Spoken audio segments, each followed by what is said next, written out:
Establishment جب سب کچھ چلا رہی ہو وہاں پہ آپ کو کوئی انصاف کی توقع نہیں کرنی چاہیے۔ الگ بات ہے کہ کوئی جرم جس نے کیا ہے، کتنا جرم ہے، کتنی سزا ہونی چاہیے، وہ الگ سے ایک ایشو ہے، لیکن جہاں تک یہ بات ہے کہ جناب کوئی انصاف مل جائے گا تو میرا خیال ہے کوئی انصاف نہیں ملے گا۔ اور میں آپ کو ایک بات بتا دوں، عمران خان صاحب جو ہے نا وہ جیل میں ہی رہیں گے، آپ ان کو جتنا مرضی ان کے لیے آپ بات کر لیں، کچھ بھی کر لیں، ابھی فی الحال وہ جیل میں رہیں گے، کیونکہ جو بات ماننے کی ہے وہ مانیں گے نہیں، تو ظاہر علی امین صاحب ان کو کر سکتے ہیں کچھ نہ کچھ ریلیف ان کے لیے پیدا کر سکتے ہیں۔ اب دوسری طرف آ جائیں، پارٹی کا ایک جو دڑا ہے نا وہ چاہتا ہے کہ چونکہ ہم حکومت میں نہیں ہیں، حکومت میں سارے لوگ مزے کر رہے ہیں، تو کیوں نہ ان کو بھی باہر نکالا جائے، تو احتجاج کیا جائے، کوئی توڑ پھوڑ ہو، کوئی تحریک چلائی جائے۔ لیکن جب تحریک چلانے کی بات آتی ہے تو پھر کوئی آگے نہیں آتا۔ میں کہتا ہوں کہ لوگ یہ بھی کہتے ہیں جناب علی امین گنڈاپور کا ٹائم پورا ہو گیا ہے، میں کہتا ہوں بالکل پورا ہو گیا ہے۔ علی امین گنڈاپور جو ہے نا وہ اپنا ٹائم گزار چکے ہیں، یہ جو جتنا ایکسٹرا ٹائم ان کو مل رہا ہے یہ ان کی اپنی قابلیت ہے یا اپنی جو بھی انہوں نے جو طریقہ کار اپنایا ہوا ہے یہ اس کی وجہ سے ہے، ورنہ جو پارٹی کی طرف سے تو وہ فارغ ہی فارغ ہیں۔ عمران خان صاحب بھی ناراض ہیں، کیونکہ علیمہ خانہ میاں کوئی بھی جاتا ہے ان کے پاس تو وہ ان کو ایک پوری ایک چارج شیٹ بتاتے ہیں کہ جی علی امین جو ہے نا اس نے اپنی حکومت بنا رکھی ہے، پارٹی اس نے ہائی جیک کر رکھا ہے، فنڈز وہ کھا رہا ہے اور کرپشن ہو رہی ہے، ساتھ ساتھ جو آپ احکامات جاری کرتے ہیں ان پر عمل نہیں ہوتا، ڈرون حملے ہو رہے ہیں، ملٹری آپریشن ہو رہا ہے، بجٹ منظور کیا گیا آپ کی مرضی کے بغیر، آپ کو بتایا نہیں گیا، اور سارے کام جو ہے نا وہ ہو رہے ہیں۔ ساتھ ساتھ ان کو یہ بھی بتایا جاتا ہے کہ جی علی امین جو ہے وہ اسٹیبلشمنٹ کے ساتھ ملا ہوا ہے۔ تو جب یہ تمام الزامات کا جواب دیتے ہیں علی امین، تو ظاہر ہے علی امین پھر دوسروں پر بھی الزام لگاتے ہیں کہ جی دوسرے لوگ بھی تو ملتے ہیں۔ اب یہ لگتا مجھے ایسا ہے کہ جیسے ISI ورسز MI ہے، یعنی دونوں ادارے جو ہیں وہ ڈفرنٹ لوگوں کو سپورٹ کر رہے ہیں، تو ڈفرنٹ ایک دوسرے کے خلاف ظاہر ہے جو ان کے اندر جو ایک دوسرے کے خلاف دشمنی ہے یا مخاصمت ہے وہ نکل کے سامنے آ رہی ہے۔ تو پہلے یہ لوگ کمروں کے اندر احتجاج اور آپس میں لڑائی جھگڑے کرتے تھے، پھر ایک وقت آ گیا کہ میڈیا میں یہ لوگ لڑتے تھے اور میڈیا یہ باتیں نکالتا تھا، اب جلسوں تک پہنچ گیا ہے، اب ورکر تک معاملہ چلا گیا ہے، انہوں نے ورکر کو بھی انوالو کر لیا ہے، اب ورکر بھی گالیاں دینا شروع ہو گیا۔ میں تھوڑی سی بات کرتا ہوں کہ بعض ہمارے دو تجزیہ نگار ہیں، آپ ان کو اگر سنیں تو آپ بھی حیران ہو جائیں گے کہ کیسے تجزیے کرتے ہیں۔ ہارون رشید سے بڑے نامور صحافی اور آپ انہیں کہہ لیں کہ کافی مطلب ہے کہ کالم نگار بھی ہیں، اور وہ میں ان کو سن رہا تھا تو وہ مجھے عجیب سا لگا۔ یعنی آپ دیکھیں کہ وہ بات کیا کر رہے تھے، وہ کہہ رہے تھے کہ وزیر اعلیٰ صاحب کو یہ جب نامزدگی ہوئی تو وہ کہتے ہیں کہ یہ نامزدگی درست نہیں تھی۔ علی امین جو ہے اس کے بارے میں وہ عجیب بات کرتے ہیں، وہ کہتے ہیں ایڈونچر کرتا ہے، ذاتی مفاد کے لیے کام کرتا ہے۔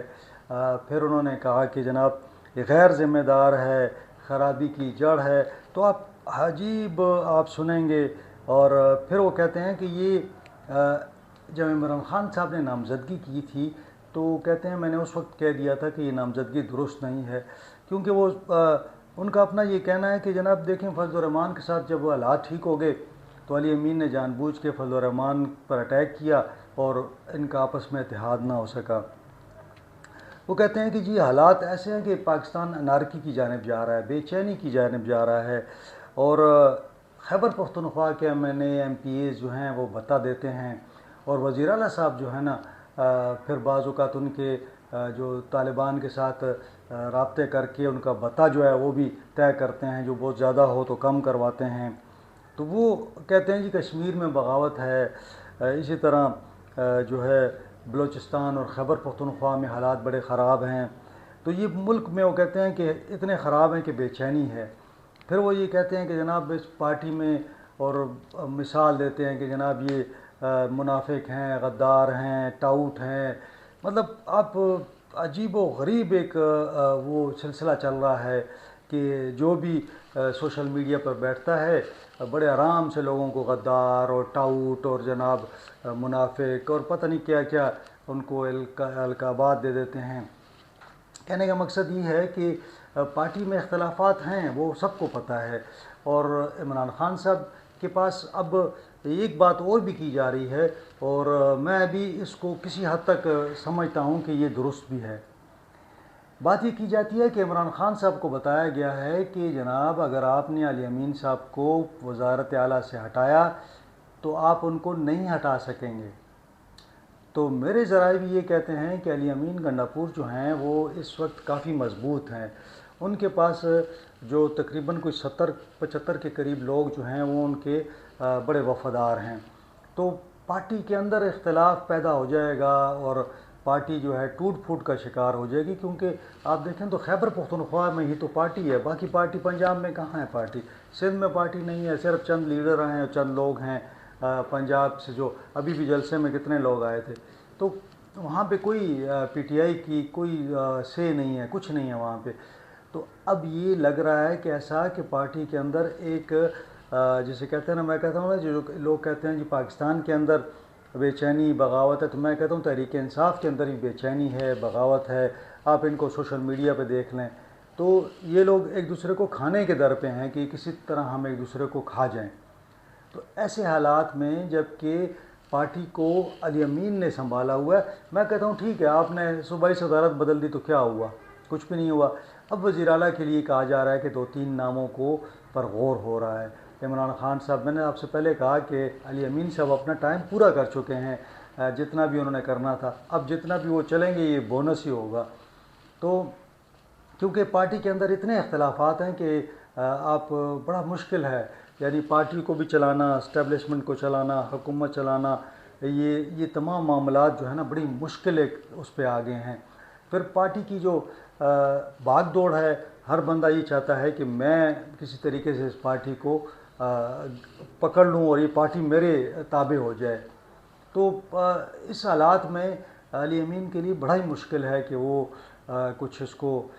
چلا سکیں اس معاملے کو۔ بہرحال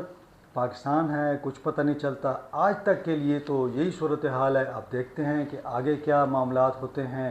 اور معاملہ کہاں تک جاتا ہے اور کب تک حکومت برقرار رہتی ہے۔ حکومت میں جو وزراء تبدیل کیے ہیں، میرا خیال ہے اس سے کوئی فرق نہیں پڑنے لگا۔ ان کو اگر نئی وزارتیں دے دی ہیں، جو بندہ ایک نااہل ہو اس کو نئی وزارت دینے سے کوئی فائدہ نہیں ہوگا۔ 2 لوگ ہی تبدیل ہوئے ہیں، باقی لوگ تو دوبارہ جو ہیں اپنے عہدوں پر آگے ہیں۔ پرفارمنس کی بنیاد پر میرا خیال ہے کہ عوام کو بتانا چاہیے کہ کیا پرفارمنس ہے اور انہوں نے اب تک کیا کیا ہے، اس حوالے سے پھر فیصلے ہونے چاہیے۔ اپنا خیال رکھیں، اپنے اہل خانہ کا خیال رکھیں، مجھے اجازت دیں، اللہ حافظ۔